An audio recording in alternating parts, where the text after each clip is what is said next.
So before you watch this video, I just wanted to real quick give you a disclaimer. I did this video maybe 2 weeks ago, I can't remember, and I have been chicken to put it up. This was very, very hard for me to do.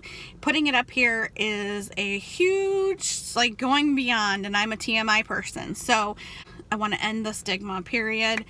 And I just hope that you watch it and you don't be judgmental. Please keep your comments to yourself if they're negative.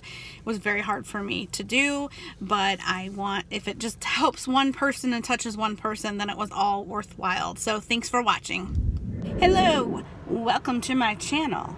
God dang it. This has been weighing on me for a very, very long time. And I have made, not even kidding you, I have made probably almost 10 videos trying to share my story. Some of the stories I was having a really bad day, so I was crying. Some of the stories I was, you know, I was pretty good, but then I would start crying. So I didn't want my secret to come out, my, you know, my deepest, darkest thing to come out and to be conveyed wrong. So I wanted to make sure that it was a right time and it was a right moment. And I'm very spiritual, and I have this 11/11 thing that you may or may not know about me. However, for the past couple days, I have seen 11/11 every single time on the clock, and so it is saying to me, just get it out, girl. Just get it out and don't make such a big deal about it. So I'm getting it out. Let me struggle with how bad I look. I struggle with sometimes severe, but most time I can control it, depression and anxiety, and it comes and goes. I am on medication. I have been on medication since 2000. Recently I have had, well, recently and in the past, I had suicidal thoughts, and that took me, I know that sounded like it was really flowed, but I could not admit that for many, I mean, this has been months. Well, I've been doing YouTube for almost a year, and, I was going to share it for a year, really, ago, and I couldn't do it. The stigma of the people at my work knowing, and, you know, all that. So I have had 2 major suicidal, not attempts, I would say thoughts, and probably went over the line of what is normal, but not attempts. So I want to make that clear. I have never attempted to kill myself.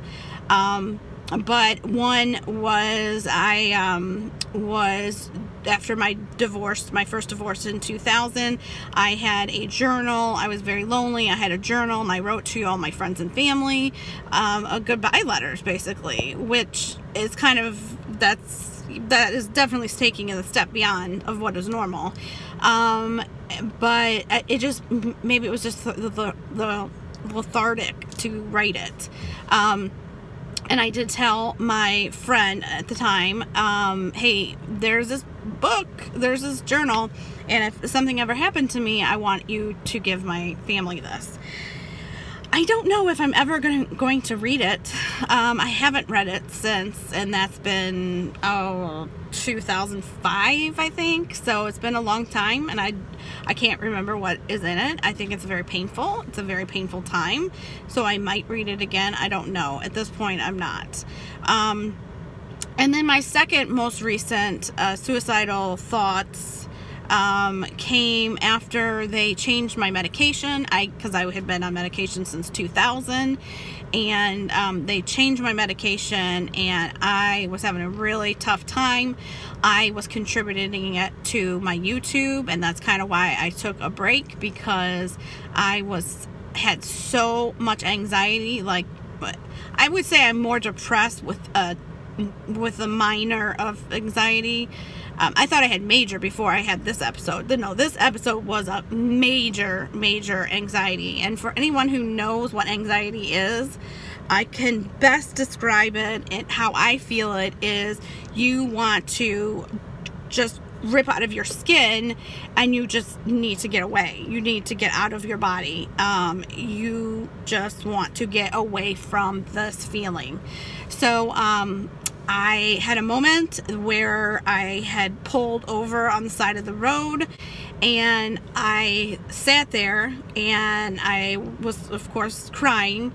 And I remember having the thought, and it was a quick thought, but I remember having the thought, all I have to do is put my foot on this pedal and it is over. And it caused me relief. It also caused me great stress, and I was scared to death. So the relief was very quick. And then I just was like, this is not normal. And I knew it was not normal. So thank God I did not make a rash decision and do something as so stupid as that. And I called my doctor, and he was, you know, then at that point, something in me just said, again, I'm not religious, but I think I'm spiritual. And something just said to me, it's your medicine. It is your new medicine. And so I called my doctor, and he's a psychiatrist, and he's like, you know, don't take that anymore, and come see me on Monday. But, I mean, like I said, I was having the thoughts, but I don't think I really would have done it. But again, I still was way over the line of what is normal. So I got back on my medicine, and I have been, when I say fine, I mean, I haven't had those thoughts. Those, they're better without me. I'm just doing damage here, you know, those thoughts, those emptiness thoughts. So I'm not having those. Now, I'm not going to say that I don't struggle with depression and anxiety on an everyday basis, because I do, even though I take medicine. So the moral to the story is what I've been wanting to say for a very long time. And I don't have any tears right now. I don't have any tears. And I guess maybe that is why today was the day. I don't know, because I could never get through this without any tears. And I don't want you to see tears, because I want you to see this is a victory. Like, I have gotten past these. I have moved on, and I have a beautiful son, and I have a handsome, hardworking husband. I have a beautiful home, a good job, wonderful family. I am truly blessed. And you have to remember that, because some days that's not enough, because it's all in you. You can only control you. But today I woke up, and today I have a good positive attitude. So I take that as a win.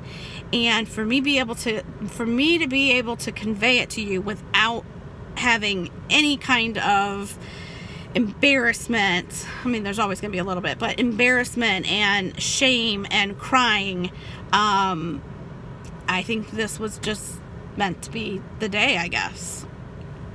That maybe makes me a little emotional, but because I just felt like, you know, every time I did the thing, I was like, no, I just don't think this is the time. I don't think this is the time. I want to be a part of ending the stigma. And in order for me to end the stigma, I have to end the stigma on my own self.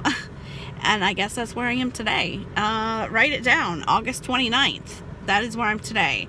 I am ready to end my stigma before I can end anybody else's. So I guess that's just all I have to say. So thank you for anybody who has subscribed and watched me. And if really, just thank you for letting me get this out, because this has been a huge burden.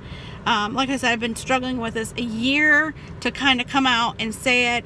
And I feel stronger, actually, because I was able to convey it in a way that I feel like I wanted to convey it. I didn't want to convey it crying and everything like that. So I have rambled on enough for everybody to just tell me to shut up. So thank you so much. I love you guys, and I hope to see you soon. Thanks. Bye-bye. I mean, don't come to my house. I just hope to see you on here, okay? Okay, want to clarify.